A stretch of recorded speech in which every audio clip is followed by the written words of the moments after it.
Pushkin.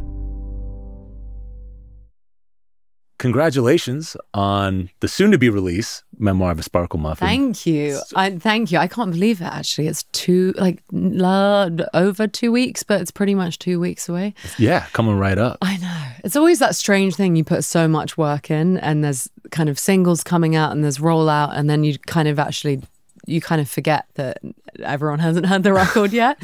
You've heard it a ton. Yeah, I've heard it a bunch of times. I just did a listening party the other day, which was really fun. Nice. Because, you get together like a kind of 100 fans or something, and you play them and you get to see their expressions, and you kind of get like a real sense of it. And and I've been going around and like showing it to some of the streamers and stuff like that. But you kind of forget that everyone else, apart from like your friends and all the people that you love, like haven't heard it yet. So I don't know. Yeah, I'm excited. Rollouts is always really fun because it's unexpected. I feel like the next few months, you really have no idea like what's gonna happen and what's gonna connect, and it's kind of like just like a bit of a mystery. And it's yeah, absolutely. I mean, obviously you have a tour booked, but in terms of like what sort of from the album like grabs people's attention, actually, you really don't know. Yeah, you have no idea. This is a long album as well. Actually, this is like an 18-song record, which is.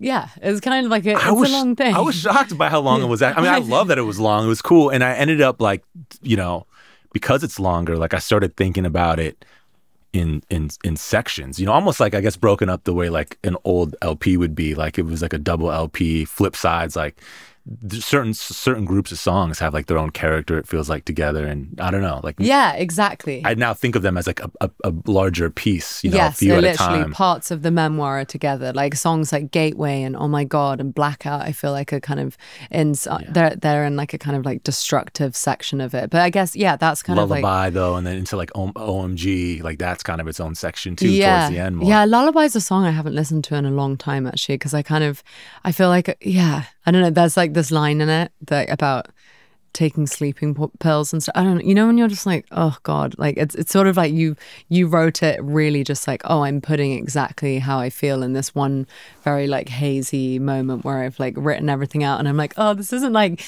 every night, but this is, you know what I mean? Like it's one of those ones that felt like a really personal kind of like etching, and I'm surprised that's the lyric that you sing out. Because, I mean, I don't know. It doesn't seem to me that, I mean, through your whole, I mean, starting with Brutally. You're like, there's way more fucked up shit on that. I didn't want to frame it that way, more fucked up. But, there are guests, as I was listening, I was like, wow, there's like, you have some really, your writing is really cool. I mean, there's some like really, maybe it's because you're British, but there's like a bit of a acerbic kind of tone to certain lines that are just like fun, they almost make them like hip-hop lines in a sense, like they're not quite a diss, but they're kind of like a little mean in a weird way, like I guess I'm British, maybe I am a little mean, or a little bit like a little bit cutting, a little cutting. No, I think that's what it is, or like deadpan, or like sometimes like you can say things that are sort of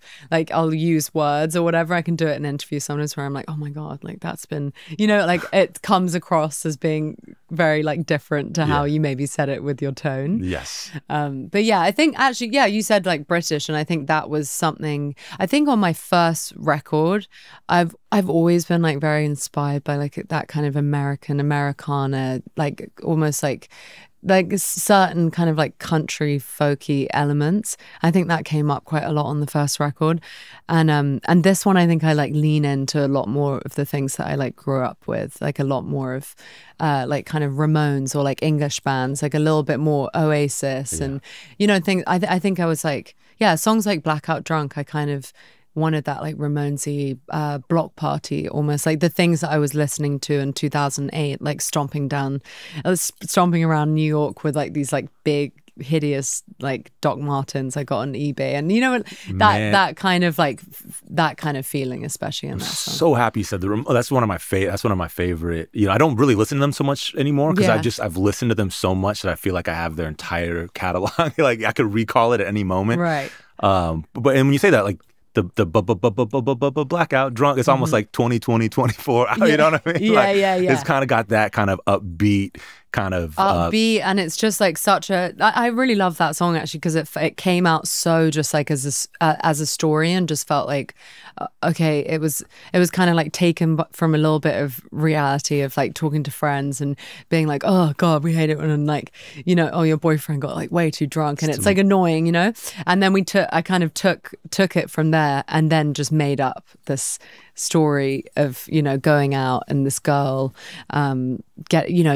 he's gotten too drunk and he's kind of like touching other girls weirdly, and like, you know, and I'm so pissed, and he's falling asleep next to me, and I can't wait to like wake him up and tell him all of the shit that he's done wrong, you know, like that. It was like came out as this very like concise story, which kind of doesn't always happen actually that much, where you're really enjoying going like, you know, what yeah, you're kind of just like playing off everything in your head, like, well, would you like it if I cheated on you? Like, how would you like that? Like, you'd hate that, da da da. And it kind of, it just came out in one go. So that was a really fun one. What I mean, given that it only came from a scrap of like, not even necessarily autobiography, but just came from like, but it is so I'll say this, listening to that song, I realized I don't think I've ever been that person. You don't think but so? I know many people that have been that person. Right? I know that relationship dynamic very well. Yeah, exactly. That's a very relatable, but I've never heard it actually like put in song that way. Mm-hmm. But what about... Yeah, probably plenty of songs about people getting drunk, right? Or like being a drunk. Yes. Yeah, being a drunk, but like not... like just that dynamic though of like the boyfriend's probably pretty decent person sober, but then goes out and gets way too fucked up, probably way too often. Right. Does some fucked up things. And then the sort of the thrill of being able to, I guess what must be the thrill, otherwise I don't know why people stay, of just being able to sort of rub it in their noses. Yeah, like, why do you do this? Yeah. Da, da, da. But yeah, it's I guess having that be like a kind of a fun thing, I guess, is when you can take something that's actually probably quite difficult in real life and make it sort of like celebrate it and empower it and like and make it kind of like an enjoyable thing to sing is I don't know, that one. Yeah, it's a funny one. It's kind of like I'd forgotten about that song for a long time, and then I actually changed the single. I do it all the time, but I changed it to Blackout Drunk. What was it supposed to be? Pretty last minute. It was meant to be Gateway. Oh. Yeah, which is like the first song on the record. But I'd done like Oh My God, I'd done My Fun, and I'd done Faded, and then it felt like kind of in the same like scope of everything. So I don't know. I do that all the time. Like I'll just completely throw it out the window, and everyone's like, I kind of enjoy doing that, you know, when the label's got the plan and everything's planned and it's going to be Gateway Drunk, and I'm like, no, it's not, we're changing the whole thing. You know, you're feeling it in real time, like exactly. Like, oh, people are really kind of, I'm really liking this one now. No, it feels this feels I didn't feel ready for Gateway, even though it's like, it is one of my favorite songs off the record and I like love it. It just, I don't know, you just like, you kind of get a sense, or I guess when like, or if everyone's like, oh, this should be the single, this is the most thing, like that also gives me like an allergic reaction. I'm like, change, like course correct, because I just think it's, I don't know, I feel like in music, right, I don't know, it just doesn't feel, we're not in that. That doesn't work. I don't think it works as much. The metrics, the sort of like based on... It doesn't, like just because something sounds like, that sounds like a singer, it's just not where, it's not where like culture is at the moment. It's not where like you can, it's not about just like the most singly song or the one that in fact, if anything, I'm always like, no, it's the opposite. You know what I mean? Yeah, no, definitely. Yeah. I don't know. What Faded is another one. I actually want to pull up some of like. Well, the lyrics, everyone's been like, what are these lyrics? Like, they're all over the place. I love that you used to call me Yoko. Yeah. Because I made a joke that all your friends are leaving. Yeah. Or all, it's like I feel like that song like really goes back to, that one like really goes back to like being like 16, 17 and like the kind of the things that like the things that people were saying to, like kind of the things that it's not I've seen like stuff on the internet being like, who's it about, da, da, da. And it's like it's sort of about like a couple of different people from when I was like 16 or so, you know what I mean? It's like, and then there's like you know, there's like kind of other things in there too. But it's like, yeah, it takes little like vignettes, and it was like this very like sweet. It feels like this very sweet like kind of wave to the past in a way. Yeah, and that line, be the kind of man that I could read to. That I could read to, yeah. It's just, I don't know. That's the kind of thing where I was like, again, I don't know if you meant it like cutting, but it's like, you know, it was a bit. It's in a good way. I think it's like, I read it as a bit like infantilizing in a positive way. Like, you know, like you're kind of not the superior in the relationship. But again, it just felt like, I don't know. It seems like you have these very smart ways of kind of putting people or situations in a particular place that makes you sort of the person that holds the power. And it's I don't know, it's kind of fun. You know? Yeah. I don't know if that's true fun. at all. Yeah. I mean, I think on my first record, I don't think I was feeling like that on my first record. I mean, my first record's called I Can't Let Go. And like when I listen to it now, like I'm so proud of that work. But it was definitely, I think also because where I came from on that record was like, you know, I'd been putting out music by myself. Like, you know, it was always just like most of the songs at the beginning, like Brutally and Coolest Place in the World, like weren't even recorded to like click or anything. It was so, you know, so kind of just experimenting. And there was nothing there was no, you know, there was no team, there was no nothing. So I got to do that for like a decade. So in a way, I feel like not much really changed in a way, like when I kind of started, you know, actually made a record. But the first record was I Can't Let Go. And I think I felt at that point like I was so frightened to cross over and add, like, to kind of change course in a way, or say like, hey, like here's like an entire record, here's a body of work. Like my expectations were so low. Wow. Of what would happen, you know, when I put that record out. So everything's that's happened in the last few years has just been like such an insane surprise. Wow. But yeah, with this record, it's like it's such a jump in a way, because it's like, yeah, I can't let go, and now I feel like, oh, I've let go of so much, and I'm, you know what I mean? Yeah. Like I'm so much freer. I'm so like in what I can experiment with in music and with this record, and I feel like I've just gotten, I'm like so full of wanting to write and wanting to just make as much stuff as possible. That's great. What was, I mean, maybe we can go back. What was the impetus to begin with like, so Brutally was the first thing you put out? That was the first. Yeah. That was like the first song. Yeah. Yeah. What made you write? What made you write that? What made you then decide I need, you know, and how did you record it? Did you find a band? Was it, where did you do it? Like, what's the story on the early stuff? Yeah, so the first, so I have the same producers now that I've worked with for like over a decade, Jules Apollinaire and Nat Finley. She has a project called Finley, and I was like such a massive fan of Finley. So I went to one of their shows and somehow like got backstage, and that was how I like got in with them. And similar thing with my friend Blue, who actually just mixed Memoir of A Sparklemuffin, and we did a bunch of stuff together. So there's been like a crew that I've really been working with for such a long time. But Blue, that was round at his house. I think it was like probably one of the first things that we'd done together. And you've recorded the albums at least in North Carolina? That was the first one. Yeah, the first record I recorded in North Carolina. But yeah. The early singles or the early songs you put out, those weren't like Brutally and Good Looking. And... they were just like at my house and stuff. At your house? Okay. Yeah, or at my house or in their living room. I mean, most of the stuff that I do with Jules and Nat, we did like Good Looking, Oh My God, My Fun, Joanna. We've worked together for such a long time, and they did a bunch of stuff on the new record too. That's like always been literally in a living room. Wow. Cool. Yeah. And Jules is such an, like, they're a couple, and they've just been like the most unbelievable partners to have for a long time. And it's like, it's cool. Like we're all, you know, we made Good Looking like 8-9 years ago. We, you know, just because we were all enjoying each other so much. And then it kind of had this, it's so weird when like with music, like then it had a moment. I had like a moment where it kind of like started doing stuff like such a long time afterwards. Yeah, like about 8 years later. Like a long time afterwards. Yeah, and it's one of those weird things. Like when I made the I Can't Let Go record and had it signed it to Sub Pop, like everyone was trying to get me to delete Good Looking and delete all the old songs and like, oh, let's start afresh. And I was like, no, I love those songs. But it was such, it's like such a funny thing like that. Yeah, that was like the first song that kind of ended up like doing good. And it did get, I mean, it kind of started doing good around the time you put out I Can't Let Go. Yeah. And it wasn't on the album. Which is so weird, isn't it? It's so strange. No, it wasn't on the album. But did it lift anything? Like so I feel like Move got really popular as well from the first album. Yeah.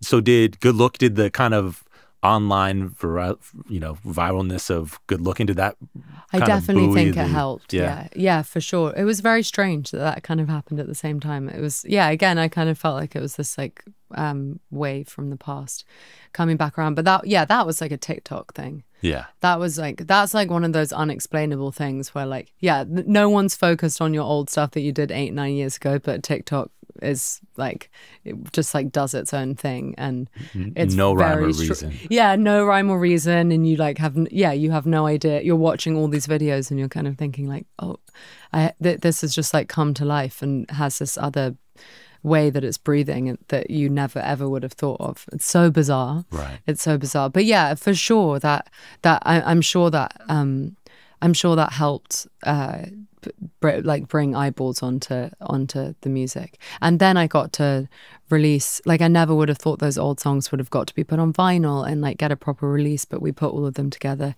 and we released it on a and I called it was an EP called Milk Teeth, so I released that right after. And was that on Sub Pop too, the EP, or did you do that yourself? Okay, that was. Yeah. So those songs were I had all of them by myself, and then I signed them to Sub Pop and we released them on a vinyl, and it was a kind of, and they got to have this like moment. Yeah, they got to kind of, such a cool outcome from them, like being like delete them. Yes, yeah, eventually exactly. Get to repackage them, and like, it's like I know. now they're all a part forgiven, of all forgiven. But you kind of, it was no like one knows. It's not their fault. No one knows. Probably made sense to delete them. I'm sure, but exactly. Smart that you listen to your instinct on it. Yeah, you never know. But that's always the coolest thing. It's like, that's what I was like. Oh, I get to have it on a vinyl and get to have it in record stores. Like that's like the dream. That's always like the best thing ever. So the group you're saying you were a fan of, it was Finley, you said? Yeah. So Finley is Natalie, and she, Jules used to play with her too, and I was a big fan of them.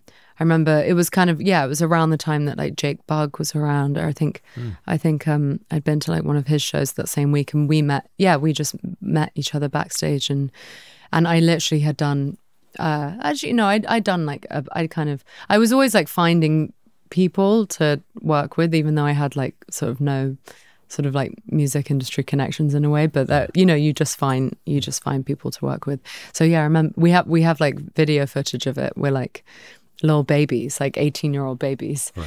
And we started making those songs, and we would go on like little trips and go and stay at his mum's house in Brittany in France, and it's been this like really long, like collaborative, fruitful experience. So you had some of the songs already when you went backstage and met them. You had some of the. No, I don't think I had any of the ones that we put out. No, okay. We like I know which song. I know you had some stuff though. I definitely like made music before, but we kind of like went in there with a lot of like Jules has such the production on Good Looking and Joanna and Oh My God, Am I Fun. He has such a. He just, I don't know, I feel like he has something that no one else does. Like both of them together, I think there's that whole kind of like that it's otherworldly what I think they're able to do. And we've just like had this really special relationship. What was before you started writing songs, or what was your relationship with music? I mean, you were, at the time you had a job, you were a model, and you were acting, I think also by that point, well into acting. So what, maybe not when I was like that age, actually. I think I started making music. I was modeling and stuff, but I started making music kind of a long time before, I guess, like I was a model, but I was like, not like a very successful model. No, I really wasn't at that point. Really? No, I was like, you know, with my A to Z going to like 30 castings a day and like, you know, probably crying in like in a toilet most days. Like it wasn't like a particularly, you know, it was very, it was like very much at the beginning. So yeah, that was like always writing and making music. It was like I really like wanted that life, and I wanted to be in music always first actually. But I don't know, sometimes like life kind of like takes you in different directions and like that, and in so many ways, in fact in every way, like I'm so grateful that it did take so long and that it got so long, so much time to just work on it and discover what I like and like mess up a bunch of times and do like hundreds of sessions of, you know, like not like no like kind of it's all about like taste and finding out what you do and don't like and becoming very particular about it. Like that is what it is essentially, like building your artist world. So yeah, I don't know. If I had just been having to like make records then and put everything out then, yeah, I don't know. I wouldn't take it back for anything. And also it's like so much of my music is about my life, and I got to kind of like be on that girl roller coaster of my 20s and like have like insane experiences and be crazy, and that is how I have like material. That's where I like feel like I probably did enough in my 20s to like sustain the material for like a while, because now it's like so much like not as crazy. Life's a little different now, right? Yeah, with the kid, and is exactly. Yeah. I understand that. I mean, it's still, you know, it's never gonna. It's not like just having a kid makes everything.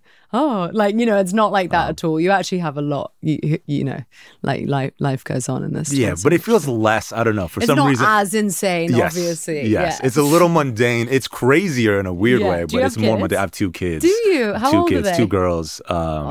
Yeah, they just 3rd grade and kindergarten. I'm drooling. Yeah, I can't. It's the most fun. It's the coolest thing. It's wild. I love like just being a parent now and just that connection you have to other parents. Like, you know, you just, like I was backstage at a show that I was just doing in London, and I was just like kind of walking and talking with one of the guys backstage, and he's pulling out pictures and being like, look at this video, look how smart she is. Like, look, and you're like, well, look at this one, look at what she's doing. You know, it's like that excitement that it feels like unlocking a key to this like little secret like love club. No, it is. And it's funny, as long as you're there, it feels great. But, you know, then sometimes I go out into the world and I always think about this Anthony Bourdain. I don't know the exact quote, but I was reading an interview that Anthony Bourdain did obviously a while ago. And he was just like, you know, once you're like a dad, like, you know, you try to break out like the Ramones shirt and like go out and be in the mix. But after about like 30 minutes, you're like, I got to throw this shit away. Like, I can't, like, and I don't know, like. I still feel quite like, I don't know. I feel like myself in a lot of, I'm actually surprised by like how, I don't know. Like I need tips then. I need advice on how. But I don't know. Maybe I didn't. But then I guess like it's not like, I guess before as well, I certainly like haven't been wanting to go and be like doing crazy stuff for like, you know what I mean? Just I in feel a different like, place. Yeah, exactly. Yeah. So it's not like it's been this like hugely drastic thing. And it's also like the best excuse ever for like streamlining your life a little bit, not like running around as much, like being quite intentional. Yeah. It kind of helps you have that bedrock, because you can't like, you know, I can't just like take off and go everywhere and So it's I have to be like much more intentional, which I think actually is something that is like not only good for me, and I have this like grounding this thing that keeps me very like grounded now, but it also keeps me like grounded to a place more, which is something that after a long time of moving so much, I'm actually really happy for.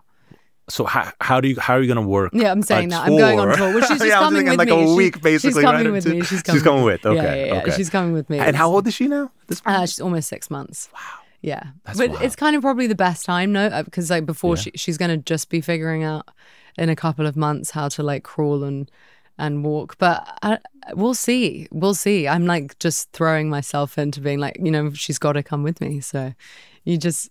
Well, you know, a bus will be fun for her, I think. Yeah. There'll be so many people around. Like she's quite, you know, she's social. She's like wants to be looking at everything and having fun. I'm going to be saying, just ask me in a few months. I'm going to be like, it'll be tough on you. It ain't gonna be probably probably a pretty fun experience for the baby. I mean, they don't really know what's going on. No, it's probably like, everything's new and different. It's gonna be exciting. But, exactly. You know, stimulating. You know, it will be stimulating. Exactly. She's not going to be. She's not. You know, it's.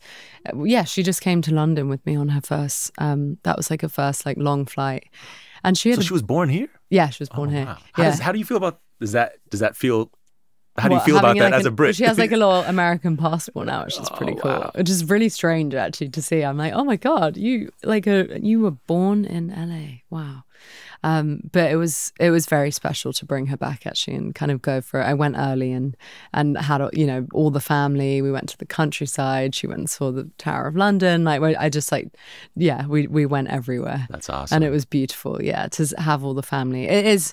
Yeah, it did like pull at my heartstrings a little bit, being like, oh, there's so many people in England or London that like love her and are obsessed with her and like so much family. So it makes you think. You're like, yeah, where do you want to be? Yeah, what's the but that's the thing is like you can't. I think I can't plan. You can't really like plan. Like both me and my partner, like we can't really plan that much. But there might, there'll be like nice stretches of time when maybe like a movie will be shot there or something. Or you kind of you plan as much as you can to be home. But there is an element of like we don't really know what things look like all the time, and things change. So you kind of got to be pretty go with the flow. Yeah. That's. I mean, yeah, that's wild. Until like school starts, and then that will be a different thing, right? Like it's like I feel like you get a couple of years at the beginning where maybe freedom. Yeah, exactly, where you can move them around a little bit more, and then in the future it won't be like that. But. No. Are you playing your daughter music? Yes, I'm playing her a lot of music. I feel like disco, she's into Fleetwood Mac.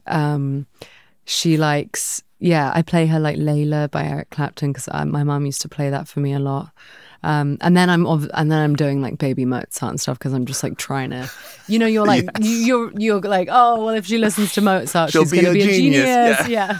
Which she probably will be. Yeah, but exactly. I don't know if the baby Mozart's doing like, it, but we try. And then like playing piano actually, like like we both play piano, so we kind of like that's actually really sweet to see her watch that. I'm upset. I'm like she has to.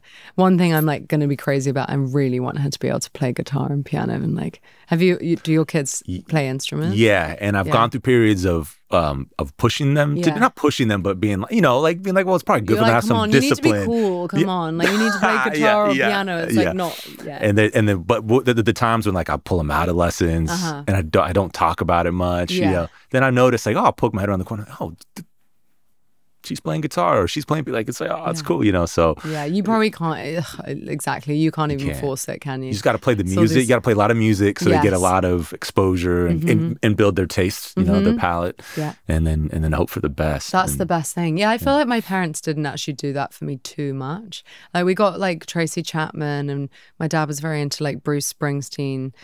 But like I think there were 4 of us, and my mum would just be like the noise of just all of us at a certain point. Like they weren't like super educational, but I don't know, in a weird way that also made me really hungry to go and find out about music. And I kind of... Your siblings similar? Do they have the similar... Yeah, my sister's actually... My sister's really good at...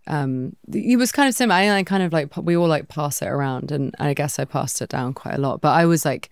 That was like my religion, is finding out about everything when I was a teenager. And, London when you're 18 and kind of... it was incredible. Like I remember, just like getting out into nightlife, and that was like a time where you could go to a bar in Camden and like the Baby Shambles would be around and Amy Winehouse would be walking around, and I'd be like a teenager in London and taking all of that in. It's like there were so many good like rock band shows happening. That was like, a great era. It was a great time for like indie music. It was great. So I kind of I had the whole of London at my fingertips to kind of soak into. From 18 to sort of now through the making of the new album, how has your taste sort of changed, evolved over that course of time, if you can I mean, there's not, I don't know. I have like a pretty wide range of things that I love. Like, you know, like I think it's like different to what, I mean, there's always like things in your head as well, right? It's like I think when I put my first record out, I think like what I wanted to make at the beginning especially was like, I think I was really struck by Lou Duillon. Do you know who she is? No. She's Jane Birkin's daughter. Wow. And she made this record, and I guess like maybe I resonated with it. She'd been an actress and done fashion and all this kind of stuff. And like I felt this like, I guess like that was someone I looked at and I went like, oh, you've made like this amazing record. And there was a song called I See You.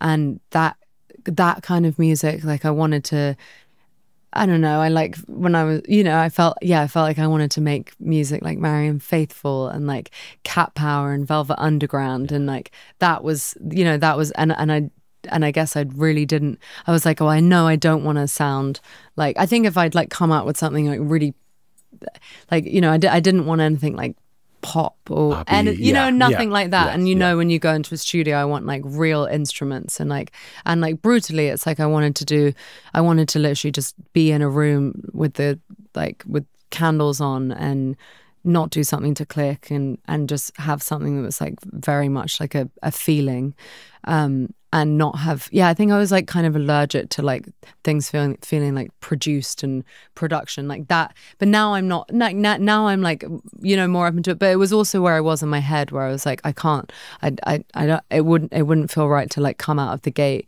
having come from like these different industries as well, to suddenly be like, I'm a pop star. Like that was like I was like, oh, that would just never, that wouldn't work, and it would like never be aligned with what I like. But it was also my tastes and what I really liked, right? And everything, and you know, everything was quite like, I guess at that point, like I was more new to songwriting, I guess, but like that everything's quite like, I don't know, I listen to it now and I'm like, but it was also my headspace. It's like everything's quite like, there's like a dreariness to things, and I never wanted to like jump up or go big on something. It was like all like just like got to be very like in the, you know, like and I get and that it's all about what your headspace is in when you're making a record, right? Like what you think like what you allow, where you like allow yourself to go, and like where you are. It's a good vibe though. Mentally. I mean, listening to your first album, I love it. Always makes me want to put on Knocking on Heaven's Door afterwards for some reason. It's like,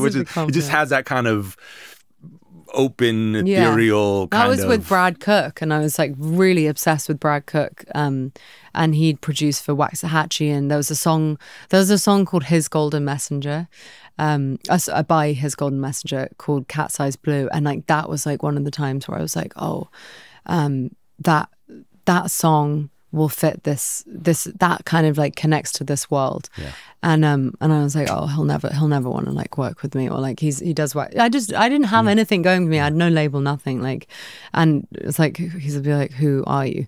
And luckily we had one friend in common, Dave Sittick from TV on the Radio, who I'd been like working with for years, and he's been like a buddy of mine. Have you made music with Dave? Yeah. What? Me and Dave, no, we've never released any of it. No, me and Dave were like went to Texas to like Reno one year and made like, you know, just like had made like bonfires and like hung out for like 2 weeks, and we just like talked so much and made so much music. But yeah, so I've known him for years, and Brad had produced one of his Neverly Boys albums. So yeah, I think like I got Dave to, you know, say like, oh, she's like okay or whatever. She's like, not, you should work, you should do it with her. It will be cool. He gave you the stamp of approval. Exactly. Yeah. And we did a bunch of stuff. We did like some production together as well at Justin Vernon's studio in Wisconsin for this record too. Awesome. Which was pretty cool. Yeah. Was he around? No, he wasn't around. Okay. No, we were actually meant to do a session, but he cancelled on me. He was busy. He was sick. He had something. But I would love to work with him. Wow, the Dave. So how many songs have you made with Dave Sittick? We have a bunch. Yeah, we have a bunch. I don't know why. Cool. We haven't like managed to finish them actually, or like we just. I don't know. We've kind of like gone out. But he was sort of my gateway into. I don't know. Just like, but Dave's like done. I mean, he's done so many cool things. things. He's like, you know, the Yeah Yeah Yeahs. He did a lot of that early stuff. So like, yeah, I would always go around to his house and like sit with him, and he has like, it's really like perspective, and you know, he's been through it. He's been through like the music industry. He has a great like bullshit what's cool barometer. Yeah. And yeah, he like taught me a lot actually, and kind of like invested a lot of time in me. But how did you meet him? I think I met him from a cold email. I would just cold email people. Yeah. It's really gutsy. But that's like what, yeah, I did. Wild. And then I did that also. There was a bunch of stuff like that before I had like a team or anything. I cold emailed Belle and Sebastian, and I went and made a song with them, which I put out recently, because once I got like a manager and team, and I suddenly kind of like a year in, I was like, oh, and I have the song with Belle and Sebastian. They were like, what? Like, what do you mean? Like, you have a song with them? I'm like, yeah. Like, went over there once and we hung out for a weekend and made the song. So I ended up putting that song out called Every Day's a Lesson in Humility. But that was like that was a song that we'd recorded like such a long time ago.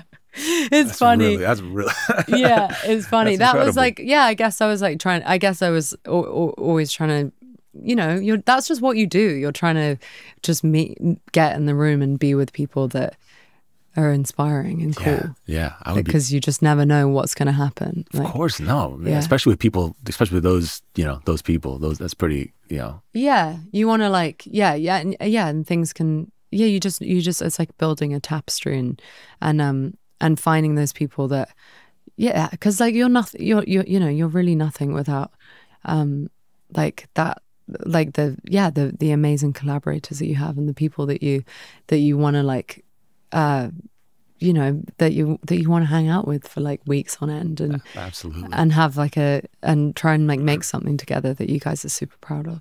Do you know? I'm gonna put you on the spot. Do you know if TV on the Radio is getting back together? Is that happening? I don't know actually. Don't know? Okay. No, I have no idea. I heard that maybe they are. Yeah, probably. I think so. Maybe. That's incredible. I don't know though. Yeah, but Oasis are getting back together, right? Oasis are. Are you gonna go see them? Oh my god, I have to. I might. I just did a cover of theirs the other day at All Points East in London. Oh, cool. Yeah. What'd you do? I did Don't Look Back in Anger, which was so fun. Nice. It was so fun. But like the crowd in London, just like, oh my god, it's just like amazing how like, everybody, especially in England, it just like does something to people where that everyone's just their music. Yeah, it does. I feel like it's going to be just like the best. It's going to be like us kind of winning like a huge football game or something. Yeah, winning a World Cup or something. It's kind of that like, level. It feels kind like. Of, yeah. Maybe not quite that level. Not quite the level, but I think it's going to really do a lot for like making everyone really happy and like uniting the country. I think it's going to be, I can't wait. Yeah. Yes. You were that festival was a few days after. You opened for Taylor Swift too, right? In Wembley. Yeah, that was on the Saturday, and then on All Points East was on the Sunday. So that was like really fun weekend. What a wild weekend. It was so good. What a crazy playing Wembley would just like it's insane. I think that's probably, you know, people always talk about Madison Square Garden and there's different venues, but I don't know. Just I think that's because of Queen. There's some great, I know, it's mad. Like Crosby, Stills and Nash stuff. I mean, just Wembley to me just feels like insane. You know, it's crazy. Yeah. It was insane. Yeah. Like and it's Taylor Swift too, like on top of that. And like I'd been to Wembley, I think it was like 2017 or something. But I went to go and see Reputation there like a couple of years ago and was just like shaking my ass like, you know, with my sisters and my friends. And like, you just couldn't have told me that was ever going to happen. Like it's just like, what? It's nuts. And they have these like sliding doors and you walk out there. And I kind of just, you know, it's very strange to like the most amount of people I've probably ever played to is like maybe like Lollapalooza in Chile and Argentina, like maybe like 10,000 or something, and then you're in a stadium that's like got like about I think it's like 92,000 or something. And there's it's crazy. That's it was chilling. Insane. Just 92,000 people. But like the best thing about that was also just. Yeah, not only, I mean, like, it's like going to one of your favorite shows ever. Like, I've been to the Eras Tour before. It's like such a fun night. So did you go to the other Wembley shows like earlier in the year? I went to New York. Okay. I went to New York last year and it was so fun. Wow. Like, it's insane. And then also just getting to do that, like, with my family as well. Like my dad had kept being like, because it hadn't announced for ages, and I told him about it, and he was like, "Guess it's not happening then. Guess didn't happen for you. All right, so sorry for you." And I'm like, "No, Dad, it is happening." Like, you know, they don't believe anything until it's like until like their friends can see it or whatever, and like in like the press. And I'm like, "No, Dad, I swear it's happening." He's like, "Not, yeah, what? That would have been fun." And I'm like, "No, we're gonna go to Wembley. Like, it is a thing." And then he was just kind of like, you know, it was like he couldn't believe it. So like doing that thing, having that moment in your hometown with your family, with all your friends around, was like one of the coolest days of my life. Yeah, that's really wild. That is that's really it was wild. Really fun. I want to circle back quick. You mentioned that you play piano. You and your partner play piano. Did you learn how to play piano through Daisy Jones and the Six? I mean, I like played a little bit before, but there's nothing like learning. Yes, being in like having a teacher for 3 hours a day and like actually, you know, really getting into it and doing like all the crazy shit that we had to do. Which is what you had for the show. We learned you know, we learned like so many songs, and there was like a Beethoven thing at some point that they were like, this is going to be, you're going to be filmed doing like this big like piano moment, and I learned it for literally, I'm not joking, like like every day, obsessively. And then they're like, "Oh no, we're actually not going to do that." So, but it was like amazing because I got to like do that, and it was, and also that like year coming up to that we had before that was COVID and everything. It was like, thank God, it was like the best thing ever to literally just do Zoom practice for like 3 hours a day. I was like obsessed. Wow. And it was so great for me and writing as well to get so much better at it. Yeah. But yeah, I'm always doing. I'm still, and now I'm like, do it all the time. I still have piano lessons, and it's just good. It's just like the best thing ever to make you, it's just like so therapeutic as well. No, absolutely. Yeah. Do you primarily write on piano or guitar, or do you not write on an instrument? How are you? I probably write on, usually I'm kind of like start going on guitar, and like I'm okay at guitar, like I can get through.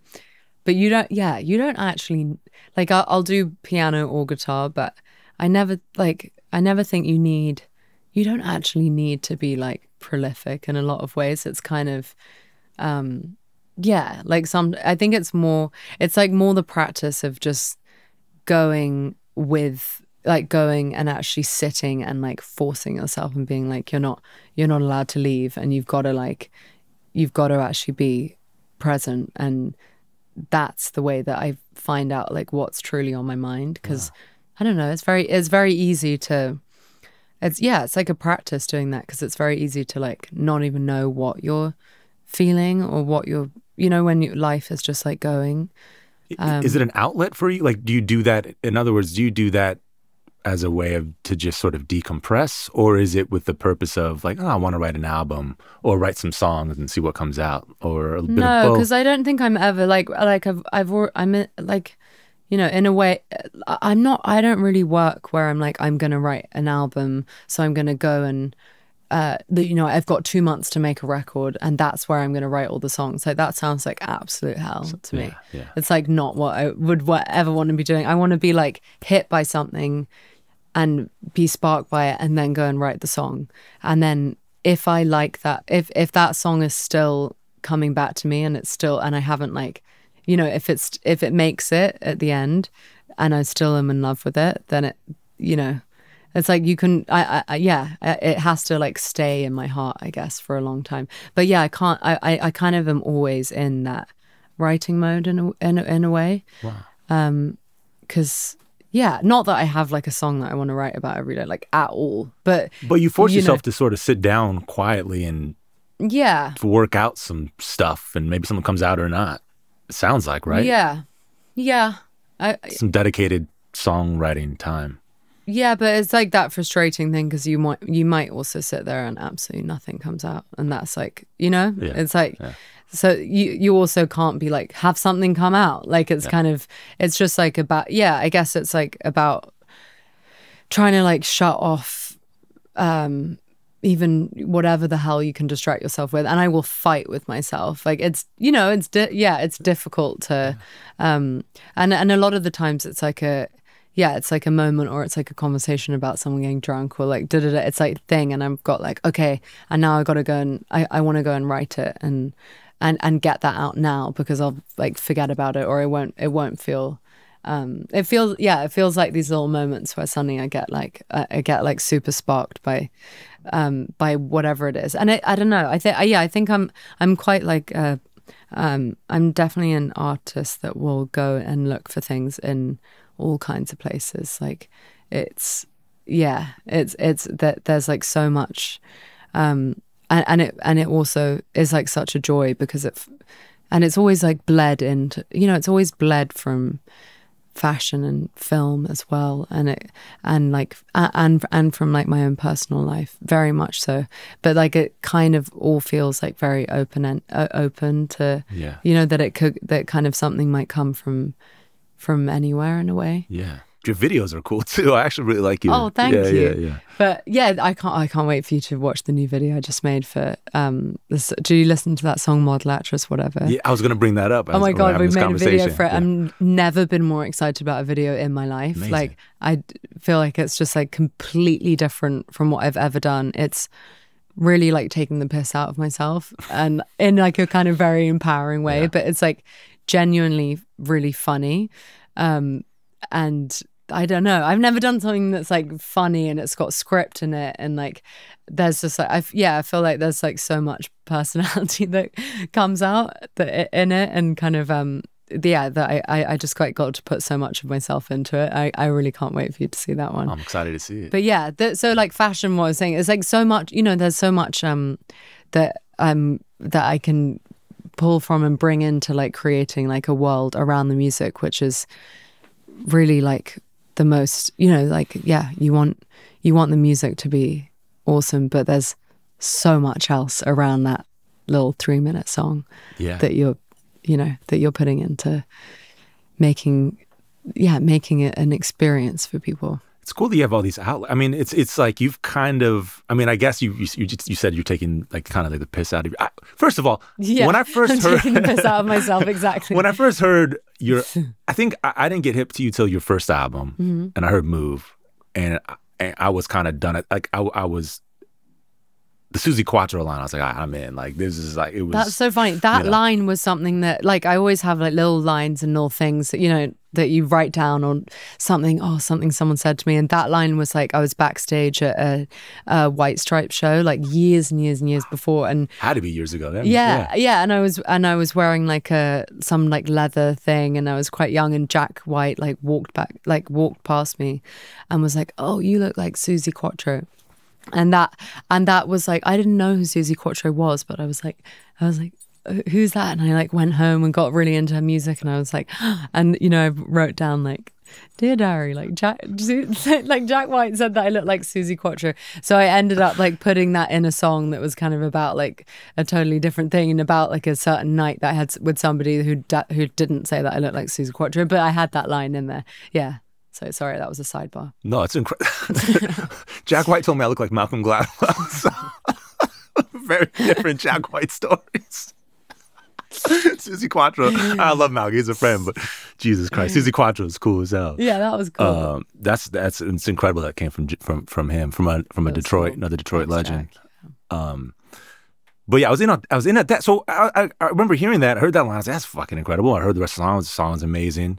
Heard the album, loved the album, and then I was like, looked at it, I was like, oh, I didn't even know you were a model and an actress. But it's incredible that you have all these different sort of areas to play, being able to go do Daisy Jones and the Six or whatever comes next in terms of your acting, and then go do an album. It's like, if something ever gets frustrating or isn't fun anymore, you can kind of go focus on the other thing. Or I'm really lucky to have had that experience. Especially like, I mean, it felt like that, to be honest with you, like who knows what the next few years will be like. And it was very unique the last couple of years to get to do such an amazing show. And then, when I even signed on to that show, I hadn't even made a record. So really? It was, no. When did you sign on? Like January 2020. Wow. Okay. No, but before that, and then we went to rehearsals. Then everything closed down. Then we had to push for a year. I made a record in between. Then when the world shut down, then we went back, shot it, and the day Daisy Jones finished was when my record came out. and then we'd been acting going on tour, and then I went on tour.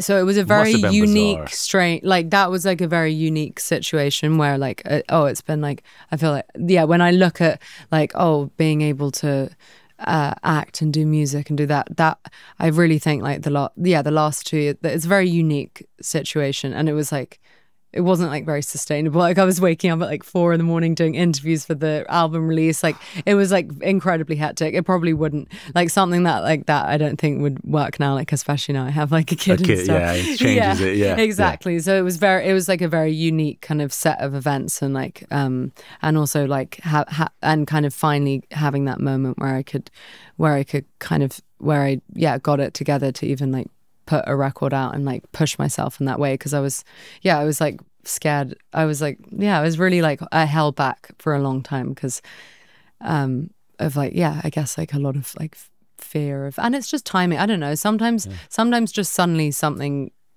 your instincts suddenly go, okay, it's time to, it's your, you know, it's like a moment where, and I had low expectations, and it turned out like better than I thought it would, which is cool. But you just never, I don't know, you never know which way you're going in this crazy world that we are in. No. So it's been, I wouldn't, it's not like, it's not, I don't know if it will always be like, you know, seems so seamless is what I'm saying. But also too, it must kind of be like a which way is up kind of thing too. Like, you know, in terms of you're on stage. I mean, the performances in Daisy Jones and the Six were like incredibly like, not realistic isn't the word, but I mean, they were incredibly convincing. You guys really, because they really made us like actually do. They like we had to play every single note. They wanted they wanted the cameras to. We rehearsed hours and hours a day. They wanted the cameras to be able to roam, and that you would be hitting the right note at the right time. So it was like they really weren't messing around. They weren't playing with us. Like they were like,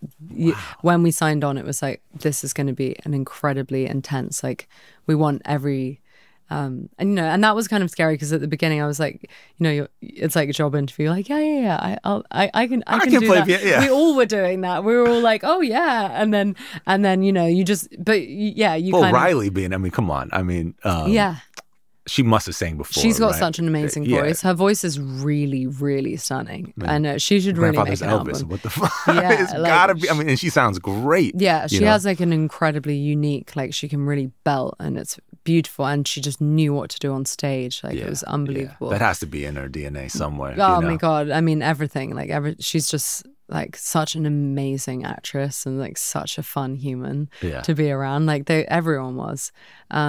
But yeah, so that was we kind of like knew going in that it was really going to be like that, you know, it was serious, it was boot camp, and we did so much work before we actually got on stage. But it was it made it like so much, it made it like so rewarding actually, and so funny as well to do that with a group of people, you know. Like it's so funny to be like basically suck and like and all just like get better together, and actually like by the end be like, we did this. You guys could actually do an album that wasn't the soundtrack. I know, it would be so fun. It would be fun. We were trying to go on stage and everything, and then there was like strikes and all kinds of things that happened.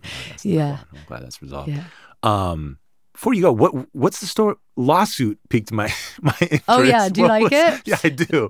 And then but like was that what I mean, does that come up from your life, or is it just I feel like that one was like a cheeky, like we wanted like a metaphor for like I kind of like love the idea of it's probably what you're going back to, like sounding quite mean actually, isn't it? It's like you're like, that's scary. That is scary. But I thought that word was quite like an entertaining kind of idea of like, all the girls lining around the bathroom and like everyone's exchanging information, and like there's a bunch of girls that like know, you know, we've all like actually discussed what you're like, and we've got this like it's like a metaphorical kind of like we've got like the lawsuit of all the shit that you've done, you know. But that was I don't know, I think like that kind of, how did you hit on that as a metaphor? Sorry to interrupt. That kind of, well, it was like kind of that sort of yeah, I guess that I kind of wanted like a Sheryl Crow song. I think that was like I had that. Yeah. where I went to with that, like, you know, having that kind of like laid back. I love Lucinda Williams. Yeah. I love like that Plain song, Problem with It. That was like another, Don't know it. so good. The guy, Katie from Waxahachie is in it. It's like the most beautiful song, Problem with It. But yeah, like something, you know, and like going on tour as well, like you start going, yeah, I don't know, it like changed me a lot, like starting to go and do shows, and you think like you start going like, what would be like, yeah, good luck with that lawsuit, baby. You know, I just knew that kind of kept going around my head, and I was like, oh, that would be like a really fun thing for people to play, for people to like be singing at a show. That's pretty amazing. And I mean, I was curious to also, I mean, I guess I was sort of curious too, like just with your, I mean, there's so many, I don't know how to phrase it other than, I guess in acting, it feels like there's a lot of bad actors, not in the actual acting sense. I mean, people who with bad intentions. Right. That you can come across. Yeah. And I don't know much about the modeling world. I imagine that's there as well. It's fucked up. Yeah. So, I mean. It's all fucked. I mean, no, I'm kidding. Yeah, it's not all fucked. It's actually not all fucked. I was going to ask that. Like, how fucked is it all? Or not? Yeah. No, I think there's like things, yeah, I think there's like things that, I don't know, it's kind of like, but I also think I don't know, we forget that there's like really fucked up stuff that goes on in like working at McDonald's too. It's like, you know, like there's fuck shit everywhere. I don't know. There's like, the story's as old as the tale of time, isn't it? With like in our industry, and like, but I don't know. Do you not think music industry is fucked up as well? Or it can be fucked up, or they can be. No, yes. You don't think so? No, it can be. Right? No, like look at like be. the history of like what happens to musicians and like and how I don't know. I think you can get I think maybe it's like a difficult thing to. I think Chapel Roan spoke about it recently. I feel like, do you remember she was talking about like, she said something like, oh, people do very well when like there's sort of like no boundaries, and you get like worked into the ground, or like you can do very well, but like you personally will, you know, it's hard to, maybe it's hard to like have that.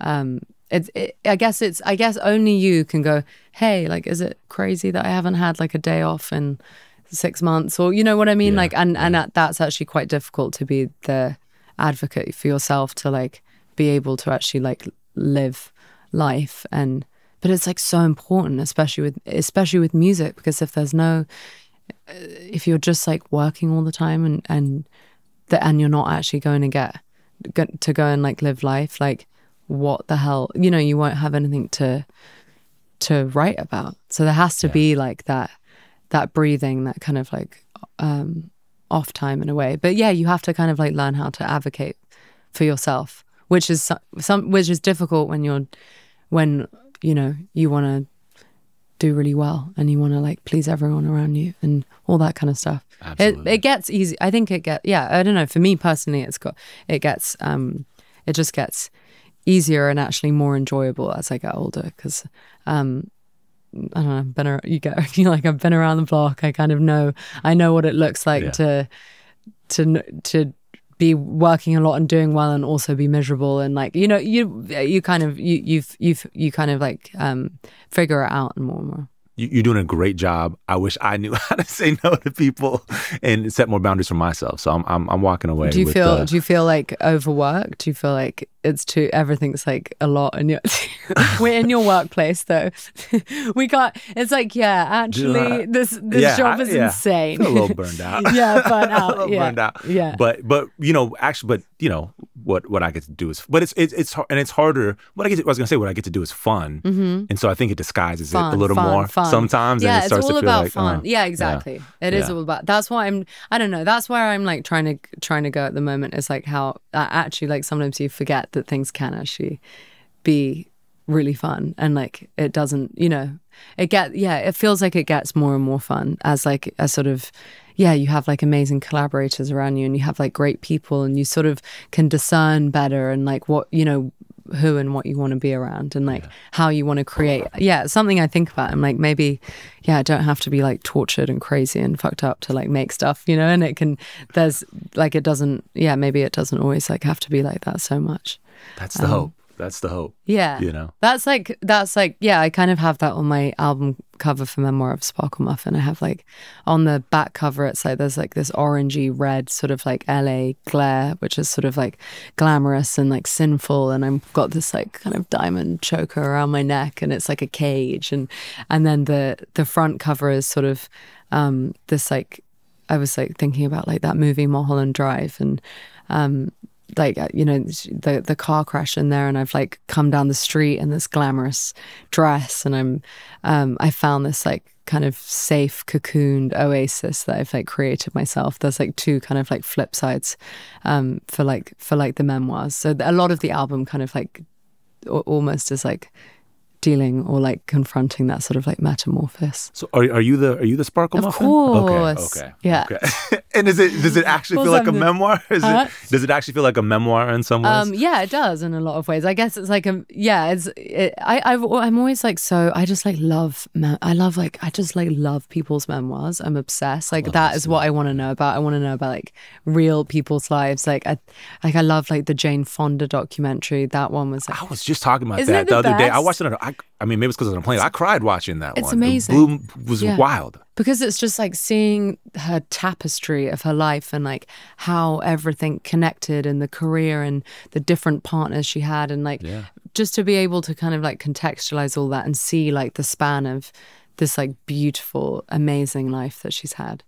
Oh. She's had one of the most incredible lives. Obsessed. And you think obviously with her father being who he was, that but her childhood it just broke my heart. That whole bit. And, but then it's unbelievable, isn't it? It's like I never knew anything like that about no clue about her. No clue. And you look at her and you're like, you're a fucking survivor. Like, and you thrive. She's one of the most fucking incredible people ever. You know what I mean? It's like sick. all the shit she did with Ted Turner and for chair and bringing in people and even like don't. It's just like what? And you gonna say the workout videos? The workout videos. Wild. I had no clue because I remember my mom and grandma used to have those around the house. Yeah. Like, what is this? You don't know the context behind it, the story of what's actually going on. Who knew? It's very cool. It's incredible. Like I love like her memoir. I really loved or like her documentary. There was a bunch. There's like an artist called Duncan Hanna. I was super inspired by his.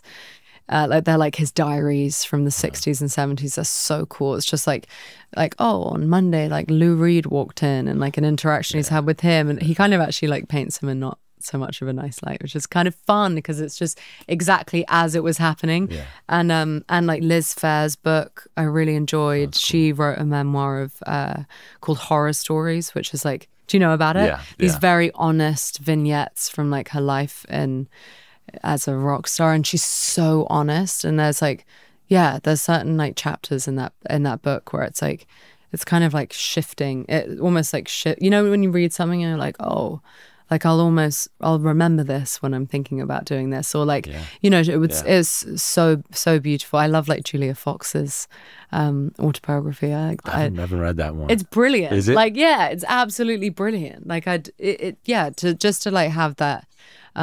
So I don't know, maybe I'm not like ready to write my memoirs yet, but I definitely like doing it in an album. The album will suffice for now. You got a long way to go. Well, thanks so much for the music, for the album, and for talking about it. Thank you. That was so fun. Lovely to meet you, and thank you for having me. Thanks for checking out Broken Record on YouTube. If you want to listen to us on the go, be sure to subscribe to Broken Record wherever you listen to podcasts.